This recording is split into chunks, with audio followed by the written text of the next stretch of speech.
Harry Potter is like Superfly in the world of wizardry. He's just got all the right moves. This is Harry Potter and the Half-Blood Prince, the video game.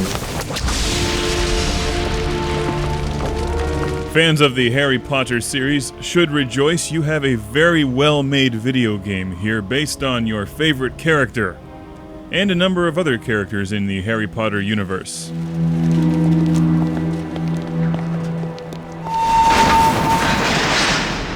Draco's a Death Eater. Sneaking about listening in, were you, Potter?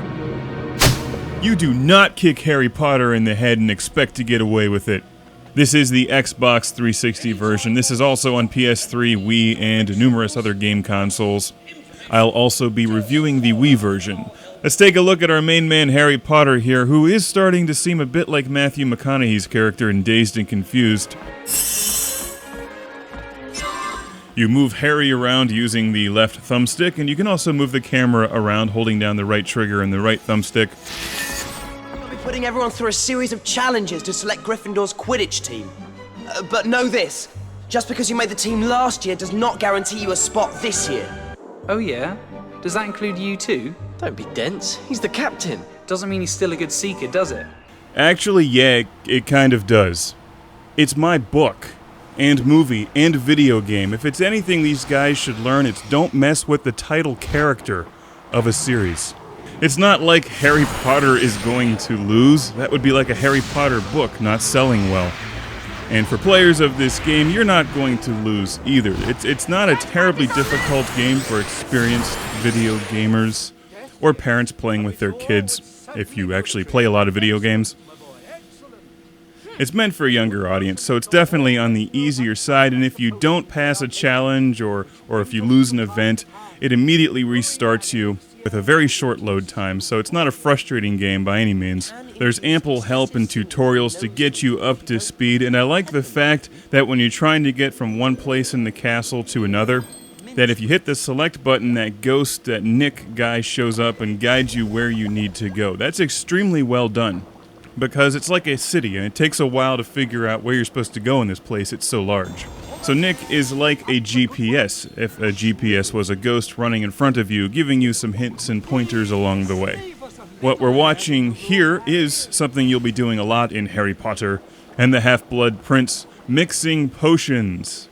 Something that could have been so repetitive and so very irritating, yet they've done it very well. I found mixing potions in the game to be quite addictive and entertaining. You're following a recipe that uses ingredients from the Harry Potter series.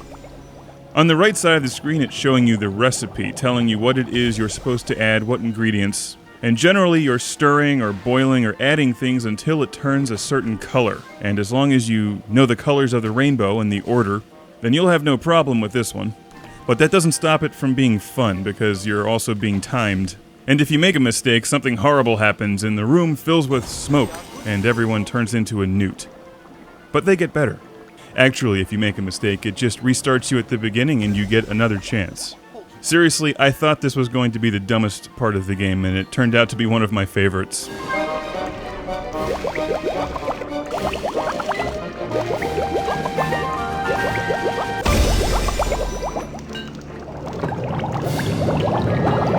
To boil, you move the right thumbstick on the Xbox controller up and down rapidly.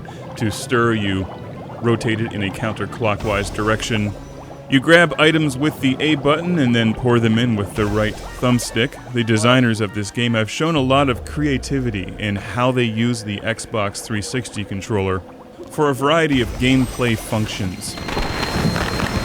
Malfoy sent that message. I go into a lot of video games based on a movie series with some bias, like Transformers or G.I. Joe, because I love those series and I know them so well. I don't know anything about Harry Potter, so I'm completely unbiased on this one.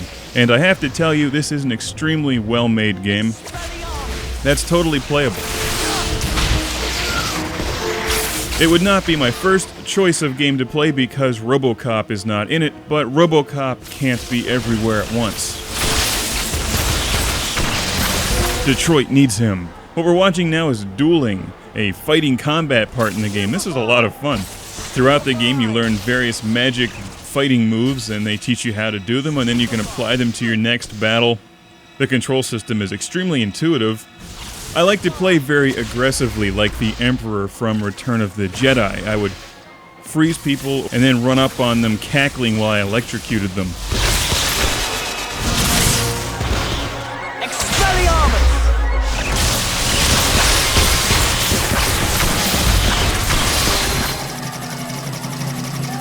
This game is very well organized. There's a lot of things to do. There's one main plot that you're playing through with the game, and many other things to keep you busy, like clubs that you can join, dueling clubs and potion mixing clubs, where you compete in challenges and earn a score.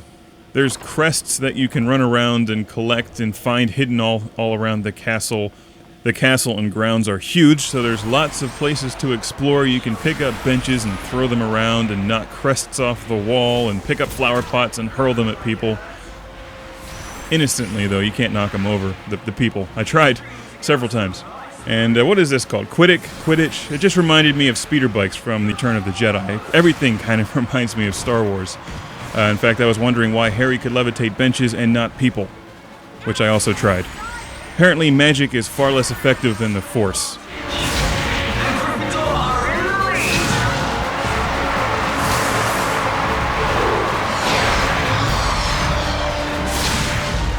As you're playing through the storyline in the game, you'll run into people who you have to duel, or your friends will want you to compete in something.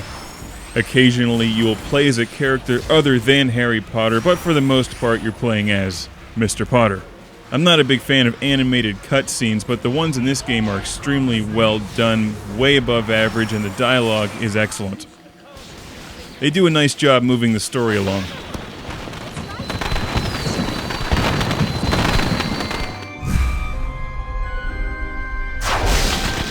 What I did there was levitate a pot of some sort, knock a crest off of the wall. I forget what the crests do, but you do win a ton of achievement points in this game. For those of you who like to just play through games and win achievement points, for what it's worth, even though this is not my style of game exactly, I did enjoy it. In fact, I played through the entire thing and it was like watching a movie. For the market that this is aimed at, I think it's perfect. It's a family game, one that can be enjoyed by adults because it's not absurd and childish, one that can also be enjoyed by children because it's not terribly challenging and very interesting. There's lots of things to do. Now you know what it feels like to be bullied. So while I'd rather play G.I. Joe, Harry Potter and the Half-Blood Prince is a nice game for fans of the series.